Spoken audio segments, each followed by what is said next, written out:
Praise lord. దేవుని పరిశుద్ధ నామానికి మహిమ కలుగునుగాక. ఉదయకాలంలో మరి సియోను ప్రార్థనా మందిరము ద్వారా ఈ వర్తమానాలు వింటున్నటువంటి మీ అందరికీ ప్రభు అయిన యేసుక్రీస్తు నామములో శుభాలు, వందనాలు మీ అందరికీ తెలియచేస్తున్నాను. బాగున్నారు కదూ? మీరు బాగున్నారని నేను ఆశిస్తూ ఉన్నాను. మీరు బాగుండాలనే మరి ప్రతినిత్యము మీ కొరకు మానక మరి సంఘముతో కలిసి మీ అందరి కొరకు మేము మానక తప్పగా ప్రార్థన చేస్తున్నాం. కాబట్టి ప్రభు మిమ్మల్ని అందరినీ దీవించునుగాక. ఆమేన్. ఈరోజు ఒక చిన్న మాటను మీకు జ్ఞాపకం చేస్తానండి. అదేంటి అంటే స్థిరత్వము. ఏంటిది?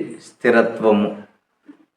ఈ రోజున మనం ఎక్కడ చూసినా ఎక్కడ వింటున్నా మనకి ఎక్కువగా వినబడేటువంటి మాట ఏంటి అంటే స్థిరత్వం లేదు అన్న మాట వినబడుతుంది. చూడండి, అంటే స్థిరత్వం లేదు అని అంటున్నాడంటే అస్థిరత్వం ఎక్కువగా ఉంది అని అర్థం. ఆరోగ్యము మనుషుడికి స్థిరంగా ఉండట్లేదు కదూ. మన చేతిలో ఉన్నటువంటి డబ్బులు కూడా స్థిరత్వంగా ఉండట్లేదు కదూ. ఉద్యోగాలలో, వ్యాపారాల్లో కూడా సరైనటువంటి స్థిరత్వం లేదు కదూ. అంటే మన జీవితంలో ఎక్కడ చూసినట్టు కానీ అస్థిరం అనేటువంటిదే మనకు కనబడుతుంది. అస్థిరం అనేటువంటిదే ఎక్కువగా వ్యాపిస్తూ ఉంది. అయితే దేవుని బిడ్డలతో దేవుడు చెప్తున్నాడు, మనకు స్థిరత్వము కలిగి మనం ఉండాలి అని దేవుని వాక్యం అంటుంది.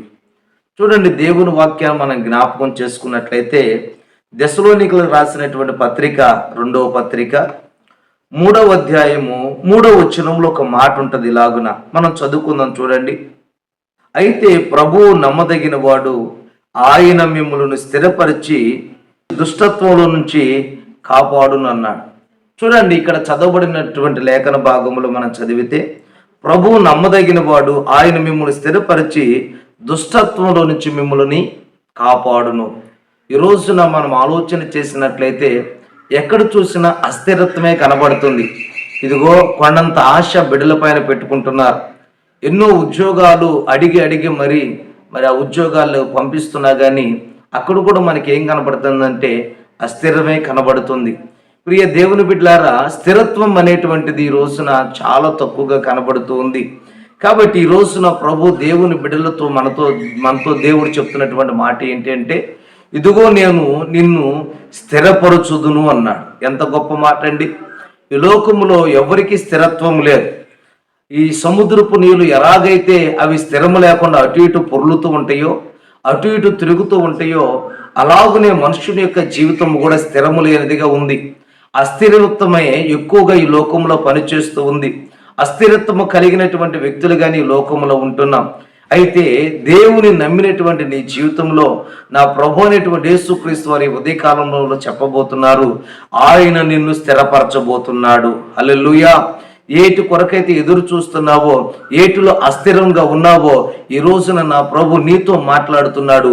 ఉద్యోగంలో నువ్వు స్థిరంగా ఉండబోతున్నావు, ఆరోగ్యంలో నువ్వు స్థిరంగా ఉండబోతున్నావు, నువ్వు చేసేటువంటి వ్యాపారంలో నువ్వు స్థిరంగా ఉండబోతున్నావు. నీ చేతికి డబ్బులు వచ్చి వెళ్ళిపోతా ఉన్నాయి కదా. అయితే నా ప్రభు ఈ రోజు చెప్తున్నాడు, వచ్చి వెళ్ళిపోయేటువంటి నీ సంపద ఏదైతే ఉందో అది నీ ఇంట్లో స్థిరంగా ఉండబోతుంది. నీ ఆరోగ్యము స్థిరంగా ఉండబోతుంది. ప్రియ దేవుని బిడ్డలారా, దేవుని వాక్యం అంటుంది, నేను నిన్ను స్థిరపరచుదును. చెప్పండి, నేను నిన్ను స్థిరపరచుదును అన్నాడు. స్థిరపరచడం మాత్రమే కాదంట, అక్కడ రాయబడింది, మిమ్ములను దుష్టత్వంలో నుంచి నేను కాపాడుదును. ఈ రోజున దేవుడేమో స్థిరపరుస్తూ ఉంటాడు. ఉదయం స్థిరపరచబడ్డామనుకోండి, సాయంకాలానికి దుష్టుడు ఏం చేస్తాడంటే మనల్ని రేపుతూ ఉన్నాడు, దుష్టత్వం చేత పాడు చేస్తూ ఉన్నాడు. రాత్రికాల సమయంలో మనం స్థిరపడ్డామనుకోండి, ఉదయానికల్లా మనం ఏమైపోతున్నామంటే మరలా దుష్టుడి చేత రేపబడిన వారమై మరలా మనము చెడిపోతూ ఉన్నాం. ఎక్కడ చూసినా కానీ మనకి సమాధానం, స్థిరత్వం లేదు, నెమ్మది, స్థిరత్వం లేదు. ప్రియ దేవుని బిడ్డలారా, ఐక్యత అనేటువంటి స్థిరత్వం లేదు, ప్రార్థన జీవితం అనేటువంటి స్థిరత్వం లేదు, వాక్యము ధ్యానము చేయటం అనేటువంటిది స్థిరత్వం లేదు. అయితే నా ప్రభు అంటున్నాడు, నీకు స్థిరత్వం లేకపోవడానికి గల కారణం ఏంటి అంటే దుష్టుడు నీ మీద రేగుతూ ఉన్నాడు, నీ కుటుంబం మీద రేగుతున్నాడు, నీ బిడ్డల మీద రేగుతూ ఉన్నాడు. కాబట్టి ఈ ఉదయకాల సమయంలో ఈ వర్తమానం వింటున్నటువంటి నీ జీవితంలో దేవుడు అంటున్నాడు, నేను నిన్ను స్థిరపరుస్తాను. స్థిరపరచడం మాత్రమే కాదు, సకల విధములైన దుష్టత్వం నుంచి నిన్ను విడిపించబోతున్నాను. ఎంత గొప్ప సంగతి! ఈరోజు నీ వాక్యం వింటూ ఉండగా ఏ విషయాల్లో మీరు అస్థిరులుగా ఉన్నారో నా ప్రభు అయిన యేసుక్రీస్తు ఈ రోజున ప్రతి విధమైన దుష్టత్వం నుంచి నిన్ను విడిపించి ఆయన స్థిరపరచును గాక, ఆయన నిన్ను బలపరచును గాక. అందరం కళ్ళు మూసుకుందామా? స్థిరపరిచే దేవుడు నీకున్నాడు, బలపరిచే దేవుడు నీకున్నాడు, క్షేమాన్ని కలుగు చేసే దేవుడు నీకున్నాడు. ఆయన కృప నీకు కలుగునట్లుగా ఈ ఉదయకాల సమయంలో చిన్న ప్రార్థన చేసుకుందాం. అందరం కళ్ళు మూసుకున్నట్లయితే, పరిశుద్ధుడా, ప్రేమ కలిగిన తండ్రి, సర్వాధికారి ఒక దేవానికి స్తోత్రాలు.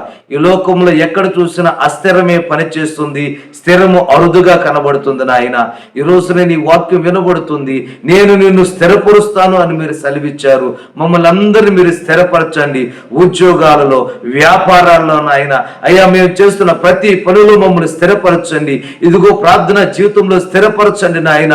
ఇదిగో తండ్రి, సమాధానంలో స్థిరపరచండి, నెమ్మదిలో స్థిరపరచండి, ప్రేమ యందు వేరు పారుటలో స్థిరపరచండి నాయన. సకల విధములైన దుష్టత్వం నుంచి మమ్మల్ని విడిపించండి. ఈ దినమందు కావలసిన ప్రతి ఆశీర్వాదం, దీవెన నిండుగా మెండుగా మా అందరికీ కలుగు చేయండి. యేసు నామములో ప్రార్థన చేసి అడిగి పొంది ఉన్నాము తండ్రి, ఆమేన్. ప్రభు నిండారు మిమ్మల్ని దీవించును గాక. ఆమేన్.